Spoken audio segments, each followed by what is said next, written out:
The Faceless High. The sun had barely dipped below the horizon when Marco stumbled across it. His day had been typical for a small-time drug dealer, dodging cops, avoiding rival drug dealers, and looking for his next big score. But nothing could have prepared him for what he had found washed up on the beach this summer. It was a massive block of cocaine, half buried in the sand, its pristine white surface stark against the darkening sky.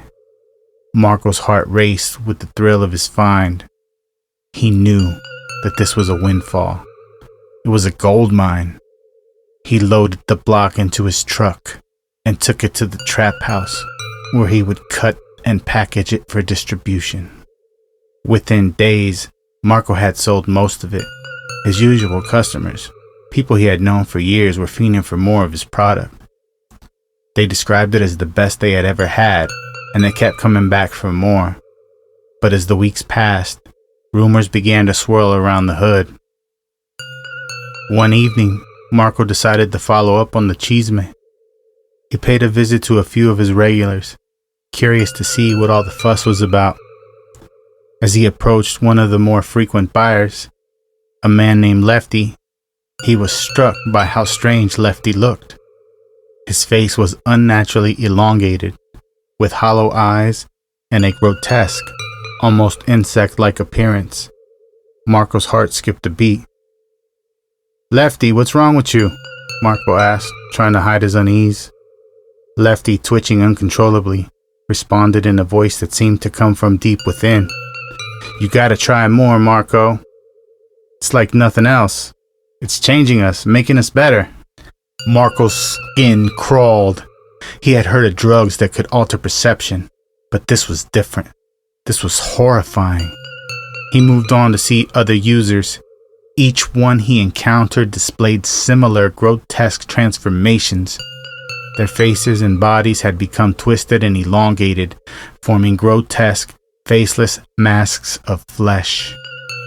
Confused and horrified, Marco began to investigate. He found a pattern in the stories of his customers. They all spoke of an unquenchable thirst for more cocaine, a craving that grew more intense with each snort. The more they used, the more their transformation progressed. The nightmare didn't end there. Marco discovered something even more chilling. Among his remaining stash, he noticed that some of the cocaine had started to move. Tiny wriggling creatures embedded within the powder. He realized with mounting dread that the cocaine was laced with living organisms. Organisms that were controlling and deforming those who used it. Desperate for answers, Marco sought out a chemist who specialized in exotic drugs. The chemist's lab was filled with bubbling vials and strange contraptions, the air thick with the stench of chemicals. After examining a sample, the chemist turned pale. "This isn't just a drug," the chemist said, his voice trembling. "It's a living entity. The cocaine is a medium for these organisms to spread. They are designed to infiltrate, transform, and control." Marco was horrified. "What do I do? How do I stop this?" The chemist's response was chilling. "You can't. The organisms are already in the system.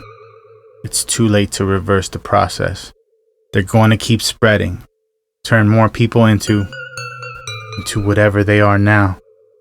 Frantic, Marco returned to the trap house, only to find his remaining stash had become a mass of pulsing, malignant matter. The cocaine had evolved into a nightmarish organism, consuming everything it touched. In a final, desperate attempt to rid the world of this abomination, Marco tried to destroy the remaining coke. He set fire to the trap house, watching in horror as the flames roared and the fire crackled.